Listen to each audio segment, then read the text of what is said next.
Hello and welcome to the Parkinson's Foundation Mindfulness Mondays. It's so wonderful to see you all and thank you for joining us.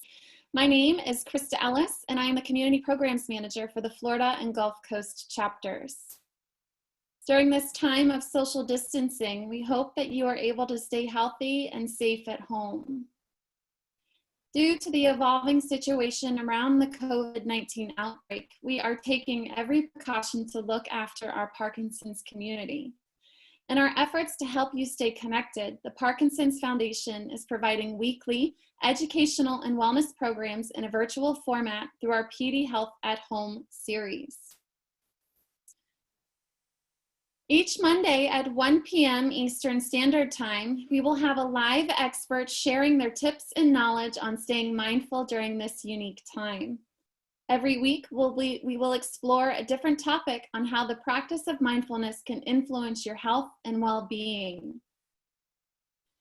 The Parkinson's Foundation is dedicated to engaging and empowering the Parkinson's community. I am thrilled to be able to share this time during our Mindfulness Monday event with you. Mark your calendars and be sure to join us next Monday as we dive deeper into the practice of mindfulness and its benefits as we cope with the changes of physical distancing. To learn more and to register for individual events, visit parkinson.org/PD Health.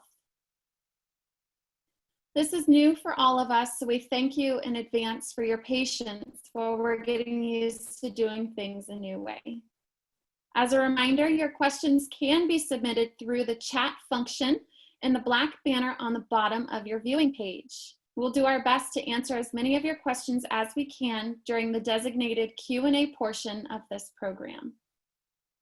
Today's session will be recorded and archived on the Parkinson's Foundation website at parkinson.org/PD Health.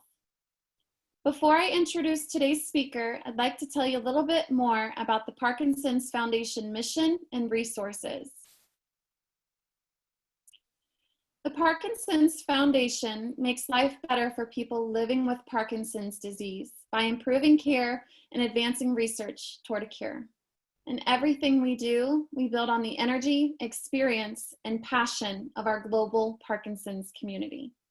We provide families with free resources, including our website, parkinson.org, educational books, webinars, podcasts, a hospitalization kit, and our toll-free helpline, 1-800-4PD-INFO, which is staffed by Parkinson's specialists. To learn more about our resources and our upcoming virtual events, remember to visit our website at parkinson.org/PD Health. Now it's my pleasure to welcome our guest speaker who will be talking about the benefits of mindfulness and movement. Julia Wood specializes in treating neurological movement disorders and neurodegenerative conditions at the Dan Aaron Parkinson's Rehabilitation Center at the University of Pennsylvania. She also serves in interdisciplinary clinics for patients with atypical Parkinsonism, Huntington's disease, ALS, and those considering deep brain stimulation. Julia serves as occupational therapy faculty for the Parkinson's Foundation's Allied Team Training for Parkinson's program and as training and certification faculty for the LSVT BIG program. She acts as an ambassador for the Davis Phinney Foundation and serves as a facilitator for PD Self, educating newly diagnosed people with PD and self-efficacy to promote quality of life. She holds certification in Allied Team Training for Parkinson's LSVT BIG, Parkinson's Wellness and Recovery Power, Gyrotonic and Gyrokinesis, and Pilates mat and apparatus. It is my sincere pleasure to introduce Julia Wood. Hi, everybody. Good morning, good afternoon, depending on where you're coming from. I want to welcome you all, and I just have to say I'm so excited to see a lot of people from my local community online, so thank you so much for joining me. But I'm also really grateful for all of you who have shown up from all over the country and possibly all over the world. So I just want to start by saying how excited I am about this presentation, because what's not included in my bio is that previous to becoming an occupational therapist and specializing in Parkinson's, my bread and butter in my life was really centered around mindful movement practices. I owned a specialty studio in Washington State and in the Seattle area. And so for me today, this is a great way to really marry two of my great loves and kind of my past life and my present life. So thank you for joining me for this. All right, so let's get started with a little poll question, shall we? I want to get to know a little bit more about all of you. So the first question is, how often do you exercise? So we've got here 1 to 2 times a week, 3 to 5 times a week, or maybe you don't exercise at all. Naughty, naughty. All right. Oh, it's looking good so far. You guys are movers and shakers.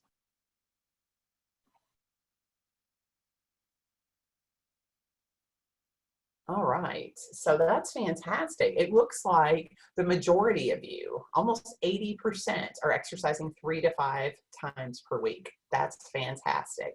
So as you know, exercise is medicine for Parkinson's. I'm sure you've heard that a few times.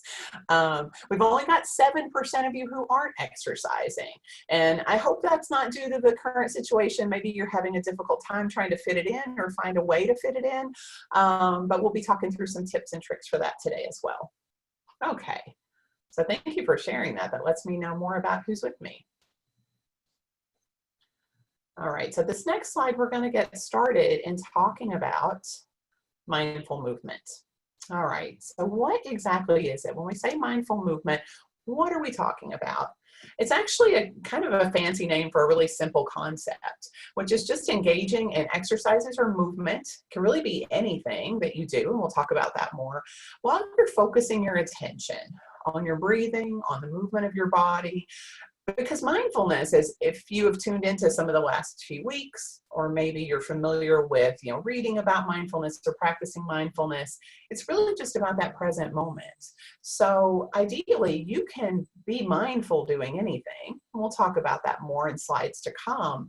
But it's just often, if you think about maybe a recent exercise bout, maybe you were on the stationary bike or doing, rock steady boxing or LSVT big.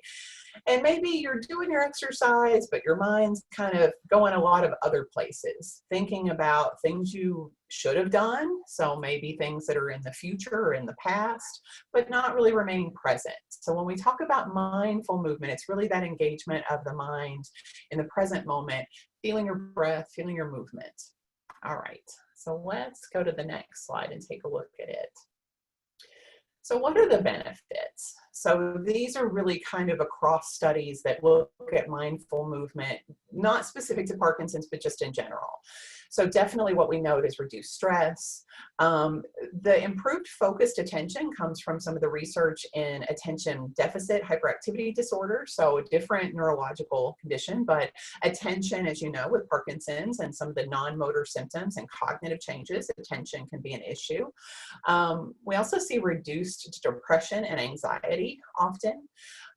There's some studies that show improved sleep with use of mindful movement.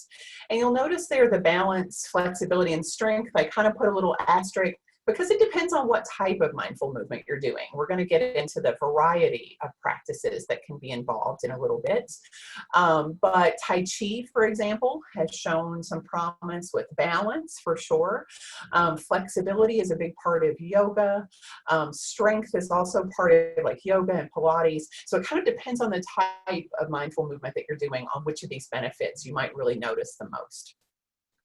So next, let's look at how can this specifically help Parkinson's in a second, but I want to know first, do you currently participate in any type of what you would consider to be mindful movement? So this is just a yes or no. I love this. It's like Jeopardy. I can see it all coming in real time here. Oh, wow, we're split pretty even on this one. So 48% of your 51%, sorry, are saying yes, and then 49% are saying no. So it's about a 50-50. So that's really interesting. So for some of you today, what we do might be a little bit new, but for some of you, it might be old hat, maybe something you're already participating in currently. Okay, so now let's take a look at how can mindful movement benefit people with Parkinson's, so specifically this population. I just pulled this one study because it was a randomized controlled trial, which you know in science we absolutely love because it gives us that nice comparison. It was a large sample size, so they were looking at 138 people. And they looked at 8 weeks and they compared people doing yoga 1 time per week versus another group that was doing stretching and resistance training. And the yoga group basically was doing a mindfulness type practice with controlled breathing added to traditional hatha yoga. And a little bit we'll talk about the different forms of yoga. Both programs had an in-person class that people were doing, and also they had an at-home practice that they were supposed to be doing on their own 2 times a week. And what the researchers were measuring, they looked at anxiety and depression, also different movement symptoms and mobility, quality of life, and also spiritual well-being. And what they found was that actually both groups, as you can imagine, the group doing the exercise and also the group doing the yoga, had improvements in their movement and their mobility. So what does that say? We know exercise is good, right? So we want you to move and do exercise no matter what. But what was interesting was the yoga group was the only group that significantly improved in the anxiety and depression scores. So we're going to talk a little bit about why that is important, but definitely, you know, it's important to note that we just want you to exercise too. So we'll get into why this type of exercise is important, but you know, we just want you moving. All right, so let's go to the next slide.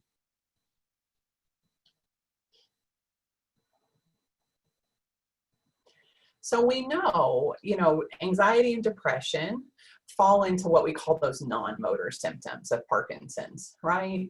And I've been on a crusade for some time now. I think personally we should call Parkinson's more than a movement disorder, not just a movement disorder, because in my practice, I really see that what impacts people often the most and the most limiting and challenging are these non-motor symptoms. So when we're talking about that, it's things like anxiety, depression, apathy, cognitive changes, fatigue, sleep trouble. So there's a whole myriad of symptoms that people can experience.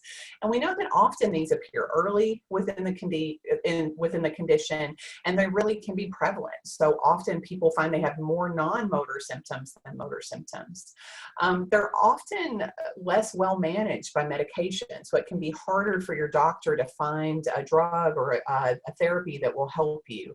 And often they go under-recognized. I find a lot of times people don't understand that anxiety and depression can be part of Parkinson's. And it's important to note, so a lot of stigma in our culture, you know, around mental health conditions and mental health problems. And just like dopamine is part of what affects your movement in Parkinson's, it also affects your mood. It's part of a limbic loop in your brain. So if you find that it's very real for you, some of the movement changes you've had with your Parkinson's disease, it's just as real and just as physiological to have changes with your mood, such as anxiety and depression. What we know too is that these symptoms often negatively impact your participation in what you want to do, what's meaningful to you earlier in the condition, and often more than your motor symptoms. So it's important to really track these and keep an eye on them. And interestingly, they also can make your motor symptoms worse by interacting with them. A great example is with freezing of gait. If any of you experience that phenomenon where you have trouble kind of starting your movement or getting going when you try to walk or turn. Anxiety is really a problem with this. And there's even some studies that suggest that it links in with falls risk also, cognitive issues as well. So you want to be sure that you discuss any changes that you're noting to your mood or other non-motor symptoms with your movement disorder specialist or your neurologist. And I want to just say as a side note, I find often people say, well, I haven't told my doctor because I don't want to take another pill. You know what? It's okay to tell your doctor both. It's okay to say, I'm having problems with anxiety and depression. I'd really like to not take another medication. What would you recommend? So be honest with your doctor, and they'll work with you and let you know what your options are and when it's time to consider a medication. All right, so let's take a look at the next slide where we get into a little bit more of how these non-motor symptoms can impact the progression of Parkinson's. And so it's important to note that not only are the non-motor symptoms like anxiety and depression interacting in real time with your symptoms, but there's some evidence that suggests that they can really increase the progression and the decline with your cognitive and motor symptoms, cause more decrease or impact to your quality of life when you compare that to people who are not depressed. And so then if you notice at the bottom, when we add anxiety in with that depression, the symptoms of Parkinson's seem to be more severe. There's a poorer response to that treatment for depression and also higher functional impairments.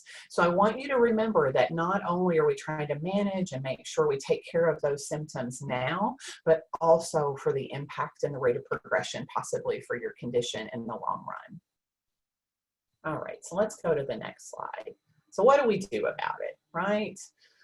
Let's first check in and see if you need to do something about it. How many of you have experienced? I want to kind of check in and see any depression or anxiety that you've noted. Okay, excellent. So an overwhelming amount of you have experienced anxiety and depression. Almost 80%, yes, have had some of these, and only 21% have not. And I would say that definitely falls in line statistically with what I see with the people I treat. So I think we know that we've got to make sure we take care of this right now more than ever, because we're all feeling a little disconnected, and maybe your anxiety had been in check for a while. True disclosure, mine had been, but recently it's definitely been a lot more difficult to manage in the current situation. So what are these mindful movement practices? What can we do about this? So as I mentioned earlier, that first study that I showed, or that one study, was on yoga. It's important to note that there are many different styles of yoga. So there's hatha yoga, which I mentioned, there's vinyasa, there's kripalu, there's heated yoga, there's 1,000,001 types of yoga. And so you might try one form and maybe it's not for you. That doesn't say you don't like yoga at all. You know, definitely explore. And I find for myself, the instructor has a lot to do with how I feel about it. I like some teachers better than others. So don't throw the baby out with the bathwater. If you try one class and don't like it, maybe try a different form. Also Tai Chi, as I mentioned earlier, and there is some research that shows benefit from Tai Chi for balance even as well. And I would say I have some clients that practice Tai Chi regularly, and you definitely see the benefit, I feel, to their movement. I think they're much more conscious of their movement. Their gait is a little bit more fluid and intentional. So, who knows if that's why, but I definitely notice a difference. Qigong, down below, is part of the traditional Chinese medicine system. So if you get acupuncture or Chinese herbs, Qigong is a movement practice that involves breathing sequences and different movement sequences to try to focus on the energy in different parts of the body. Pilates, a lot of you are probably pretty familiar with, or at least have heard of. And so this is a system that really works on your posture and your body mechanics, a lot of core stability work, but really focusing your attention and your breathing on where you're supposed to feel and engage the movement. The Feldenkrais method is very interesting. So Mashi Feldenkrais was a physicist, I believe, and he had polio. And I hope I'm not misquoting anything here. He developed this technique of really looking at kind of the habitual patterns of movement that we have and drawing your awareness to how you're moving and why you're moving that way. Alexander technique is another method that looks at body mechanics and how we move, how we lift our posture, a lot of focused attention on being aware and present in your body.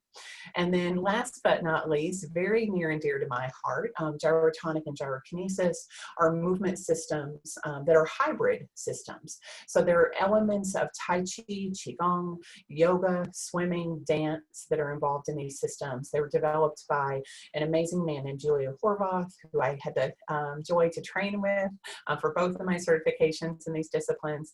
And we really work on syncing the breath and moving fluidly. It's kind of like a dynamic seated chair yoga, and we're going to actually try some today. But remember, it's important that you consult with your healthcare team before you start a new exercise program. And that could be for different, maybe, movement restrictions that you have, or safety concerns, falls, balance. And if you don't have a team, so to speak, it's just your doctor, I encourage you to find a physical therapist, an occupational therapist to work with, because the more hands on deck that you can have, the better people can really guide you to create the best program for you.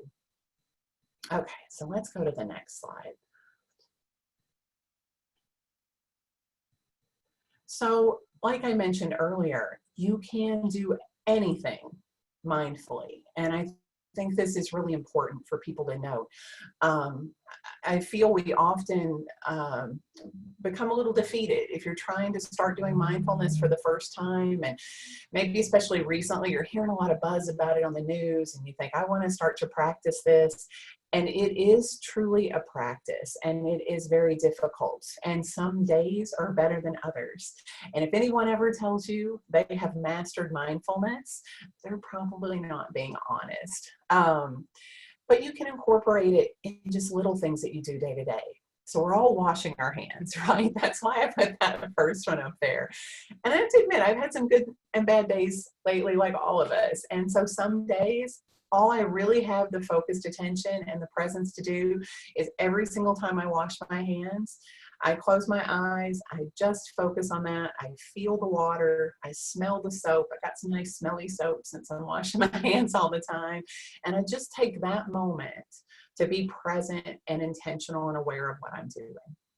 You can also practice this if you're doing the dishes, or if you're taking a walk, walking your dogs. All it means is you try to focus your intention on the present moment.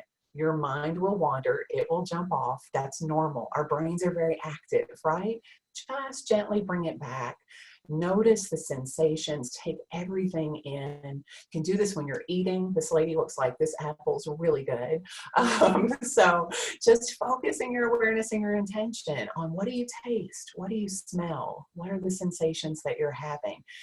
If you take that moment of not, having your brain jump all over the place, just letting it be present in that moment, you've been mindful, and that's a success. So for some of us, that might be where we start, and maybe where we finish. All right, let's look at the next slide. All right, so some practical tips I kind of wove in already. Really do your best to try to live in the present moment. And this is such a challenge, especially right now. I think we're all wondering, what's going to happen? How is this going to be? That's very normal. It's not something to beat yourself up over or feel that you're a failure if you're trying to be mindful and you find your brains jumping to those places. That's what our brains do. Try to, redirect your thoughts when you can on that intentional use of acceptance, that open attention just to whatever you're doing. Pay attention. So take the time, like I said, to experience your environment. If you go on a walk, let all your senses take it in. If you're eating, let everything, kind of be involved. Just take that moment to really tune in and be present with what you're doing. Accept yourself, though. This is difficult. These are difficult times. Trying to pick up any new habit is challenging as well. Think of treating yourself in the manner that you would treat a good friend. Often we have patience and empathy and acceptance toward those that we really care about in our lives, but then we can be really hard on ourselves and we can become our own worst critic. So right now, I want you to really think of, what would I say to my friend, Bonnie, or whoever it is? What would you say to that person? Try to treat yourself with that same compassion.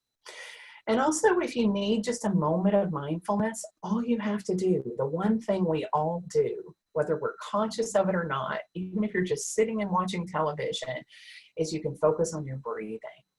So drawing that awareness to your breath, noticing how it moves into your body and out of your body. Thich Nhat Hanh refers to it as the awareness of the in-breath and the out-breath. That alone is a mindfulness practice. So if you do that even for just a minute or two, you could be amazed at how much more calm and how much better you feel. And I encourage people, select a daily mindful activity. And sometimes I do the same one for an entire week. Sometimes I pick one each day. Today it was brushing my teeth. I decided that I would just do that mindfully. And so I took a couple of deep breaths before I started, and I smelled the toothpaste and I tasted it, and I felt the toothbrush in my mouth, and I just took that 2 minutes to really let my mind center. So, pick something every day and let that be your mindful moment. All right, let's go to the next slide. So I wanted to make sure that I gave you some resources, because often people aren't sure where to look for things to be able to do on their own. One of my favorites is the Free Mindfulness Project. There's a lot of great information on this website, but you'll also notice if you check out the resources page, there is a section of audio clips that you can push play on, and it tells you how long they are. There's body scanning, there's breathing exercises, there's really short practices that are 3 or 4 minutes long, all the way up to practices that are like 30 or 40 minutes long.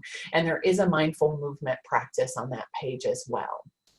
I also really like Insight Timer a lot.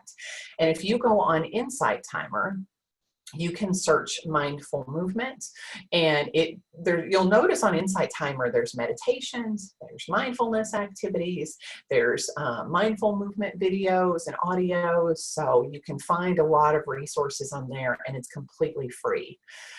Positive Psychology is another website that this had a lot of kind of those day-to-day activities like I was talking about, how to incorporate it into your routine. So check that out. And then I happened upon this. My alma mater is the University of Minnesota for my graduate degree, and they had a great website called Taking Charge of Your Health and Well-Being. And the link I've provided there takes you to the yoga page, and there's a chair yoga video that you can go through that I think is only about 10 or 15 minutes long. But also there's more information on a lot of the different mindful movement practices that I talked about today, like Qigong, Tai Chi, national resources for how to find an instructor maybe in your area, and also some that I didn't maybe talk about. So I'm sure some of you out there maybe do a mindfulness practice that you're like, well, she didn't talk about the one that I like. There's a whole lot out there. So check out and be open and take a look at all those resources.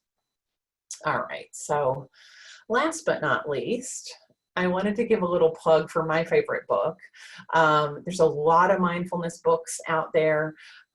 Peace is Every Step is near and dear to my heart as an occupational therapist, because it really is just a practical guide of how to incorporate mindfulness in your daily life.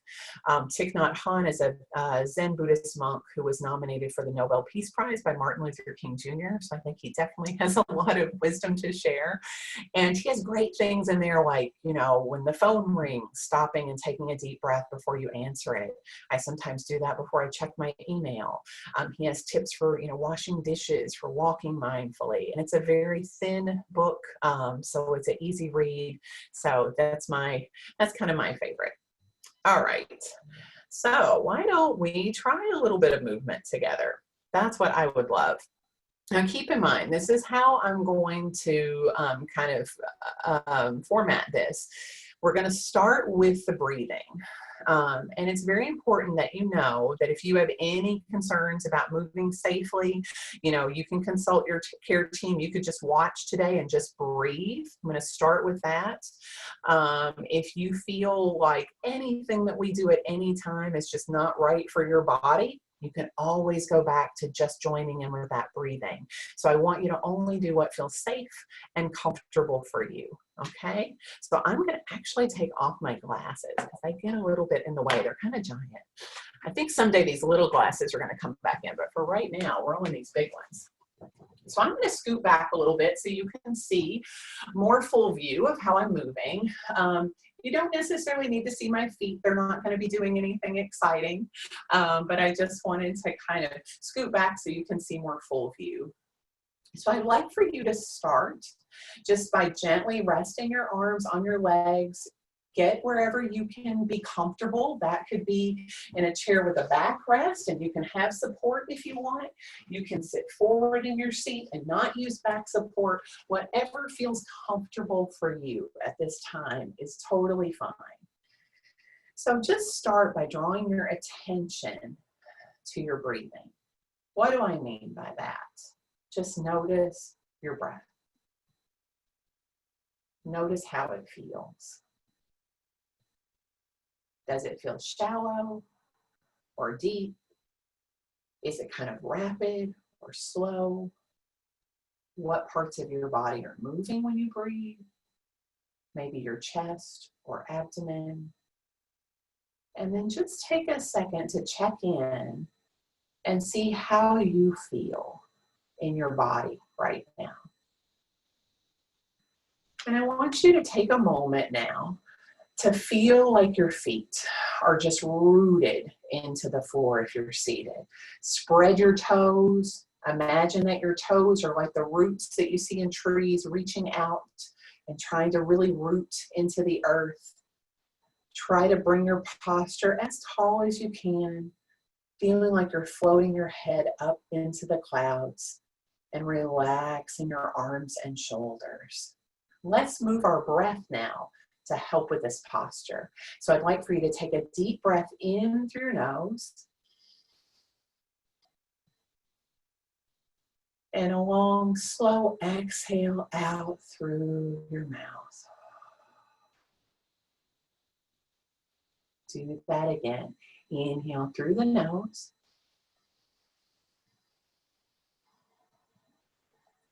And exhale long and slow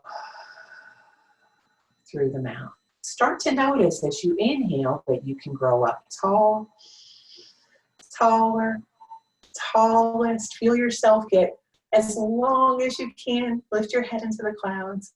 And then exhale. Feel like you're floating back down, rooting back into those feet. And again, inhale, float the head up into the clouds.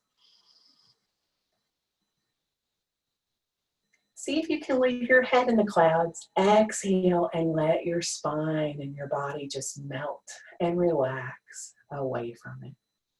One more time. Inhale to float up. Getting as tall as you can. And exhale. Floating back down.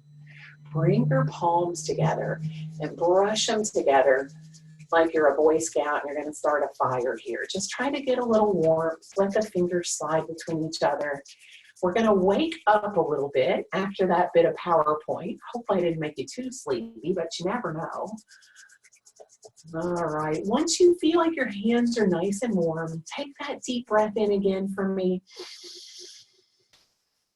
As you exhale, release the hands and just wash your face with that.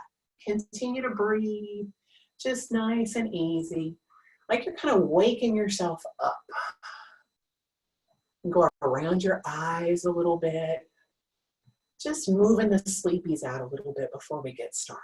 Rest the hands on the legs again, eyes are open. Take that deep breath for me, rise up. This time look up toward the ceiling, and as you exhale, pull the belly back and let your whole spine round and look down. Do that again. Inhale to rise up, up, up. Look up toward the ceiling. And then exhale, pull the belly back and around the back. Again. Inhale to rise up. I'm just going to turn to the side so you can see what I'm doing. And exhale, pull the belly back around the spine. And again, inhaling up. And exhaling back. Remember, you can just breathe if that's what you want to do. And inhaling up. Look up to the ceiling. And exhale. Look down to your belly. One more of these. Inhale up. Look up and exhale. Pull the belly back. Let's get the arms involved. This time, inhale, look up. Pull your elbows back and squeeze your elbows back for your posture. And exhale, push the arms away around the back. Again, inhale up. Elbows back, arch. And exhale, around the back. Again, inhale up. Look up, squeeze the elbows back, and exhale, push the arms away around the back. Two more. Inhale up. And exhale. Push it all away. One more like this. Inhale. And exhale. Let's do the arms in a different way. Inhale, reach open. It's like a yawn. Stretch it out as far as you can. Big hands, wiggle in your spine if you need to. And exhale. It's like all the air goes out of the balloon. Exhale all the way. Again, big inhale, open. Reach, look up, stretch it back. And exhale. Do that again. Inhale up. Now see if you can keep inhaling, keep inhaling, keep inhaling. Expand, expand, expand a little further. And exhale. Two more times. Big inhale, open.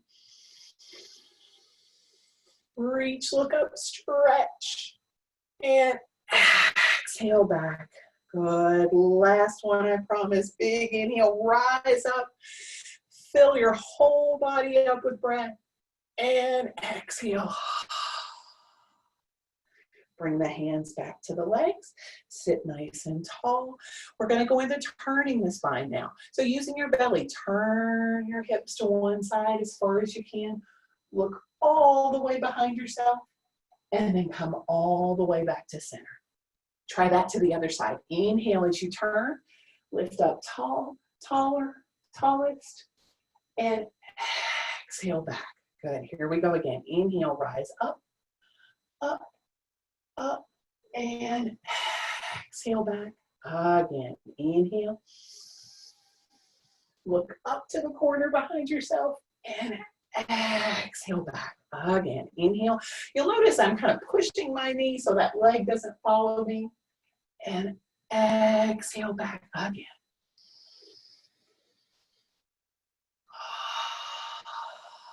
Couple more. Rise up as tall as you can to turn. Make space in your spine. Again. One more each side. Lift the chest, look up, and exhale back one more time. Let's add an arm here. Reach across your leg. Inhale and rise up. Reach, stretch through that arm, and then exhale back to the other side. Big inhale, up, up, up. Lift the chest, stretch, and exhale back. And again. Look back behind yourself. Turn your whole spine as much as you can. And big inhale, up, up, up. Reach, open that hand, and exhale back one more time each side. And exhale back, last one. And exhale, centering back up. Bring your palms together. Take that deep breath in and go up. Like you're swimming up to the ceiling, and exhale, the arms open. Do that again. Big inhale, push through your feet, rise up. Feel like you're going to float up out of your hips and legs. Exhale down again. Big inhale, up. Remember, you can just breathe if that's what you want to stop with. Couple more. Look up and then reach it open. Last one. And now place your left hand on your leg. Reach your arm up. Push that arm up to the ceiling like you're going to push the ceiling away and try to open up through the ribs and mini blinds. Bring it back down. Let's go to the other side. So push up. We're going to open those ribs like we're letting light in through the mini blinds. And back down. Let's use the breathing. Reach, yawn through that side. Again. You can look up at the hand or down at the floor. Up to you. Big stretch. One more time. Nice. Now bring yourself to center. Take a big inhale, lift your chest up and look up just like we did in the beginning. Now travel forward like you're gonna rest. Out on your legs. Now pull your belly back and let your whole spine round back. Nice and easy. I'm gonna turn to the side so you can see that. Big inhale to rise up. Travel forward and pull the spine all the way back. Do that again. Let's sync the breath. Exhale forward. And the whole spine rounds and melts back. Then come up really tall. Lift your arch.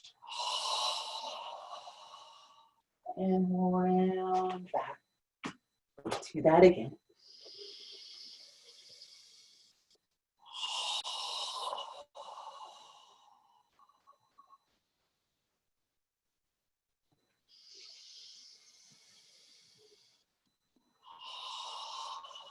This is called a wave. So you feel how we're trying to get the spine to move fluidly like a wave.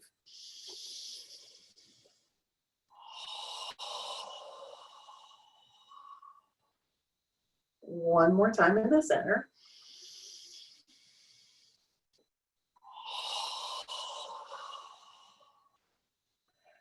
Turn toward your right leg. I'm going to do my left so I mirror you. Same thing. Go out toward that leg and round back. Do that again. Inhale up. Then you can push the leg away as you round your back.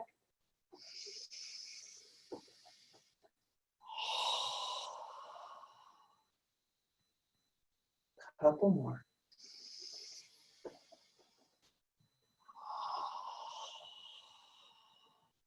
Remember, if anything feels uncomfortable, you can just breathe. Let's turn to face our other leg and do the same thing. Out over the leg and round it back. Do that again.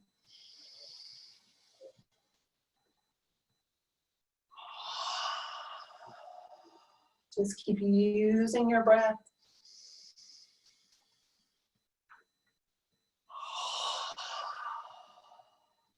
One more time.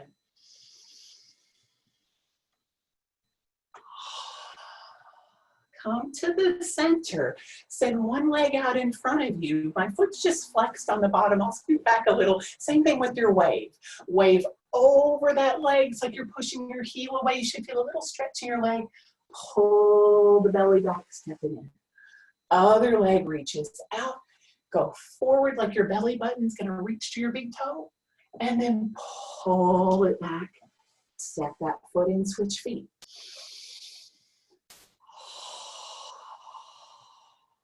And round it out again.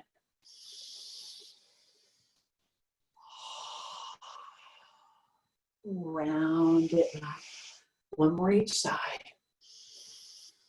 Lean it forward and belly pulls you back. One more time, big breath in.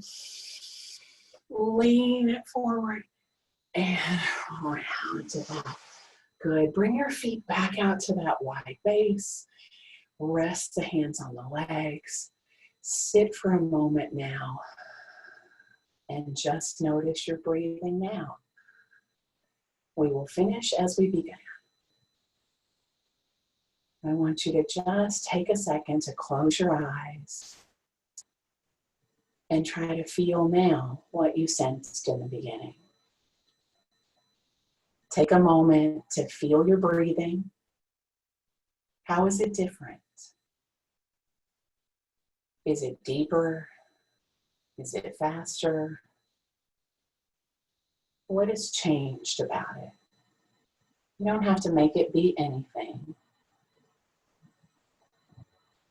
Just take a second to notice and listen.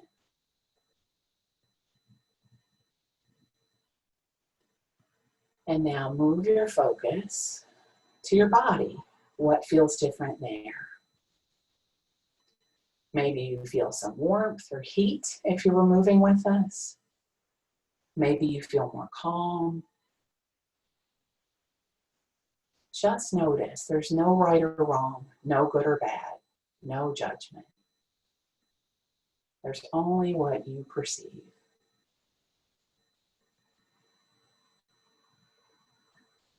Take a moment to continue to just notice your breath and your body. And just sit with it. Notice where your breath is moving.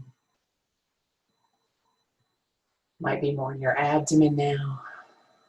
What is different?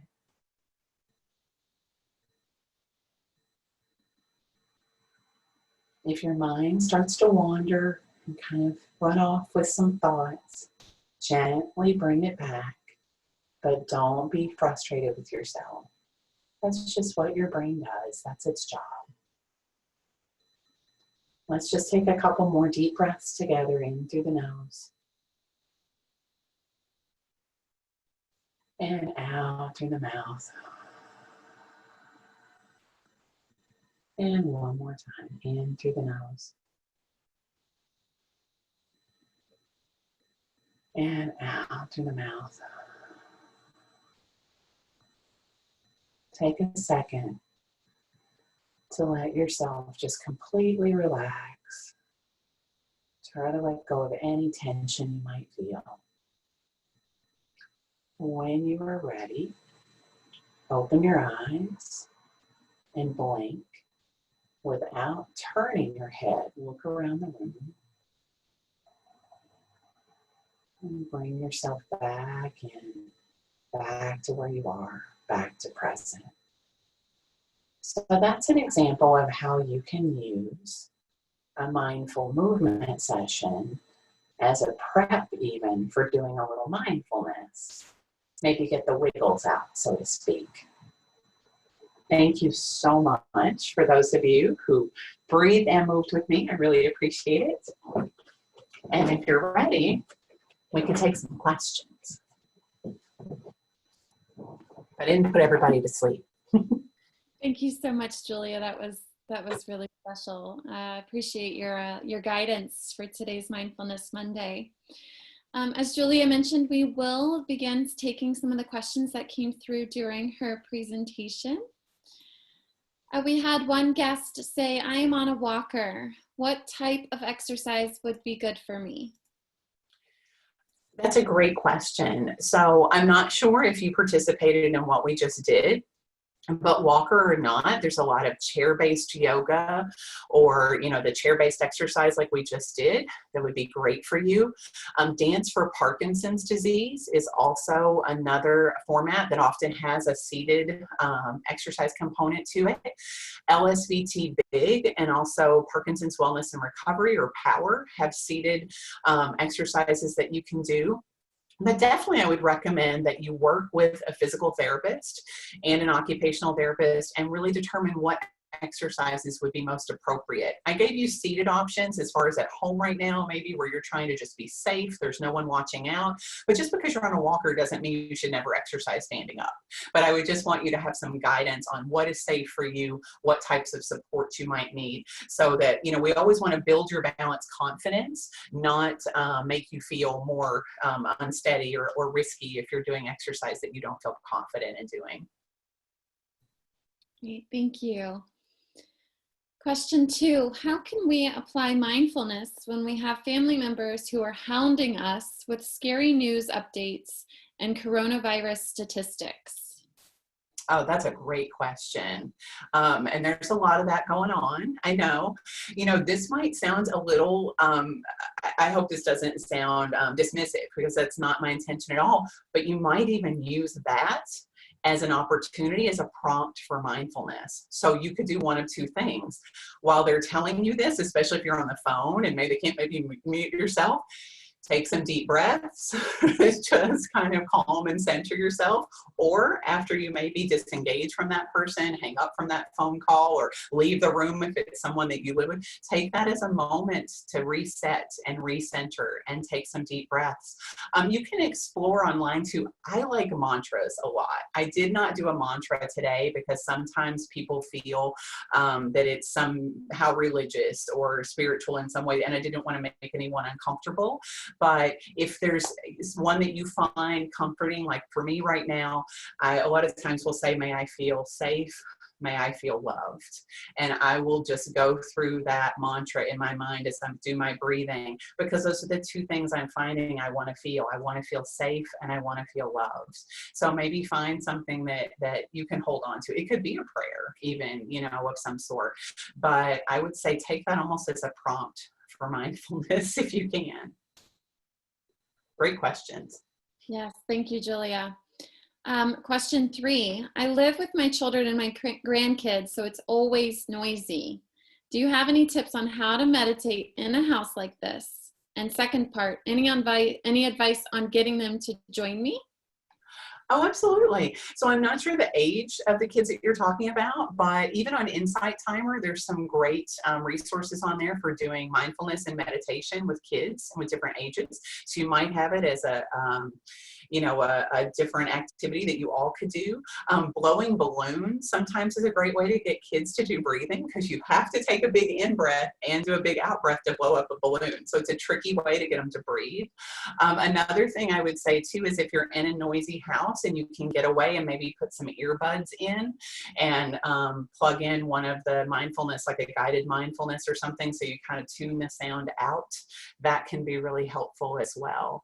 But I think it's important, you know, when you're in that busy environment and we're expected to give a lot of ourselves to others, to make sure that we always remember we can only take as good a care of others as we care for ourselves. So it's not selfish to say, I need 5 minutes, I'm going to shut the door and put my earbuds in and do this little mindfulness, because then you're going to have more energy and more warmth to give to your family. So, you know, sometimes we have to set that boundary a little bit, but definitely look at some ways to incorporate them. I used to do yoga kids with my older daughter when she was little, you know, so there's a lot of different things that you can find to do together as a family too for mindfulness. Great questions, you guys. Thank you. Question 4, when I breathe out and in, I am always slower. Is that okay? That's absolutely fine. And I have to admit, my breath pattern is typically slower than I did today, but I find sometimes then people feel like they're way too fast. So I tried to pick something in the middle that maybe wasn't as slow as I would typically be, but not as quick as some might be. But your breath pattern is your breath pattern. And that's what's most important. And that's what I think is so beautiful about using your breathing. So it's really a time to just connect in with yourself. There's no right, there's no wrong. Even if you're doing a video or something with someone, if you happen to go slower, that's okay. You know, it's all about your own practice. So great question. Great answers. Are there specific types of food or drink that can help calm my mind? You know, That's a good question. And, you know, what popped into my thought bubble immediately is all of the press on how much people are using alcohol lately. So definitely not. The problem with alcohol is it might make you feel calm for a bit, but what it does to the body overall is a lot of times not so calming. There are some different herbal teas that you can find. You know, chamomile is thought to have some calming effects. I like rose a lot, and that's just me personally. I drink a lot of teas and things that have rose in them, and I feel they're calming. So maybe explore some different types of herbal teas. Some of them, if you go on Amazon or shopping, will say that they're for, you know, like a calm or de-stress kind of tea. And food, I think, you know, for me anyway, you have to see what's calming for you. I have been distracted baking a lot, I will admit, but I'm noticing how toxic I feel from the sugar. Like for me, it doesn't make me feel good. So I've been focusing more on trying to eat fruits and vegetables, getting more like the lady with the apple in the picture than with my, you know, snickerdoodles, which we had going on. So, but you know, it's one of those things that once again, it's all about that acceptance piece, I think too, and that forgiveness of, yeah, I ate the cookie, and yeah, I felt kind of yucky later, you know, whatever, I ate the cookie. At the moment, I wanted to bake the cookies with my daughter, so, but then, you know, you kind of go forward. So I think the big part for me with mindfulness is learning to forgive myself when I do kind of go, oh, maybe that wasn't the best choice. It's like, well, that's what I needed in that moment, but now I can make another choice that I feel is right for this moment. So yeah, explore that. Thank you. And I know it was addressed in the chat, but we have some folks who are asking what the title of the book is that you favor, and who the author is. Yeah, it's Pieces Every Step. And it's by Tick, T-H-I-C-H. I hope I'm not completely destroying his name. Not N-H-A-T, Han, H-A-N-H, Tick Not Han. Pieces Every Step. And I believe there is an audio book of that he reads as well. If you can ever do an audio book by him, it's just like, he has the most calming voice. It's absolutely beautiful. I did an audio book of his many years ago on love. And it was like, I started using it to sleep even, because I would find that I got so calm that I would fall right to sleep with it. So yeah, check that book out. It's great. And our last question, how many hours a day of naps is good? That's a great question. The thing is this, what we know with fatigue and Parkinson's is the more that you kind of go into that sleep and that extended sleep and kind of dozing off during the day, it tends to breed into almost a lethargy, even more so than a fatigue. So what we recommend and what the research is starting to suggest is it's important to really, you know, have points of recovery, because fatigue and Parkinson's is a very real thing. But you want to have peaks and valleys to your day, so to speak. So you want to be active and stay, you know, engaged, but then maybe you have a little bit of downtime or recovery time. Sometimes we talk in my clinic about the 30-30 rule. So if you're seated for 30 minutes and inactive, trying to be up and active and engaged for 30 minutes. So as far as naps go, if you're structuring your day that way with these peaks and valleys, they suggest that you take a nap in the afternoon that's not too long. By not too long, they typically mean around 20 to 30 minutes, and usually not too late in the day either. So if it gets around, you know, 3-4 o'clock, that can disrupt your evening sleep. So trying to keep your nap a little shorter and a little on the earlier end. Also, a side note, I recommend people not doze in the recliner. There's nothing worse for our posture than this dozing. Go lie down in bed. Take a scheduled nap at a structured time of day. It's better for your posture. It's better for your body. And just like your cell phone that powers a lot quicker if you turn it off and plug it in, you're going to get a lot more rest and rejuvenation if you go lie down and actually take a nap and avoid dozing with the television on, especially the scary news. Great, thank you so much, Julia. Let's give a round of applause virtually for Julia. Thank you. And for all of you guys too. Great job.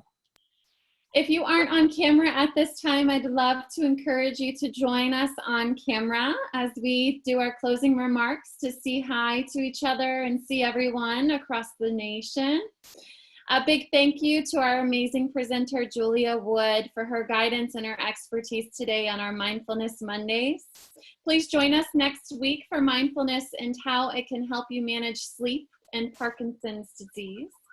We will also be having a live virtual event tomorrow at 1 p.m. Eastern Standard Time titled Beyond the Diagnosis, Surgical Options with Dr. Doris Wong of UCSF. Again, that's tomorrow at 1 p.m. Eastern Standard Time, Beyond the Diagnosis.